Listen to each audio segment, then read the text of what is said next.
અમદાવાદના સરદારનગરમાં acid attack કરવામાં આવ્યો। પીડિત યુવતીના પિયર પક્ષ દ્વારા આ અંગે ફરિયાદ નોંધાવાઈ છે। ગઈકાલે 25 વર્ષીય યુવતી પર એસિડ ફેંકવામાં આવ્યું હતું। યુવતીએ 2023માં જ પ્રેમ લગ્ન કર્યા હતા। પ્રેમ લગ્ન યુવતીના પિતાને પસંદ ન હતા। પિતા અથવા તેના માણસો દ્વારા જ હુમલો કરાવવામાં આવ્યો હોવાનો આરોપ લાગ્યો છે। 13 વર્ષથી યુવતી તેના માતા અને બહેનો સાથે અલગ રહી રહી હતી। ગઈકાલે આ ઘટના બની નીલકમલ સોસાયટીની પાસે એક યુવતી પર બાઇક પર આવેલા એક અજાણ્યા શખ્સે એસિડ ફેંક્યું। હેલ્મેટ પહેરીને આવેલા અજાણ્યા શખ્સે હેલ્મેટ ને કારણે તેની ઓળખ નથી થઈ શકી। તે એસિડ ફેંકીને ફરાર થઈ ગયો। જો કે યુવતીએ બૂમાબૂમ કરી મૂકતા લોકોના ટોળા એકઠા થઈ ગયા। આ અંગે વધુ જાણકારી આપી રહ્યા છે સંવાદદાતા અર્પિત દરજી। અર્પિત, એસિડ એટેકની ઘટના જેને રોકવા પ્રશાસન તરફથી કેટલીય કાર્ય કરવામાં આવ્યા, કામગીરી કરવામાં આવી, પરંતુ ફરી એકવાર અમદાવાદમાં જ એસિડ એટેકની ઘટના બની છે। આ ઘટનાને લઈને શું વધુ જાણકારી સામે આવી છે?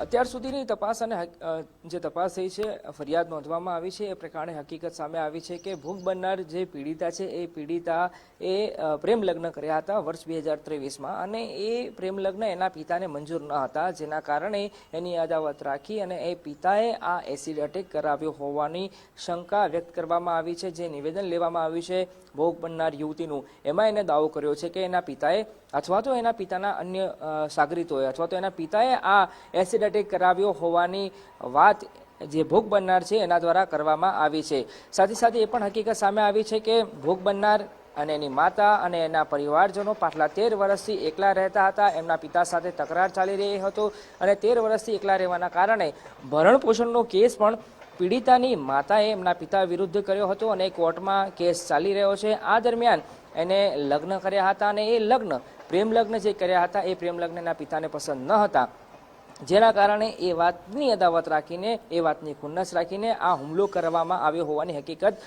સામે આવી છે, જે પ્રાથમિક તપાસ થઈ છે એ દરમિયાન।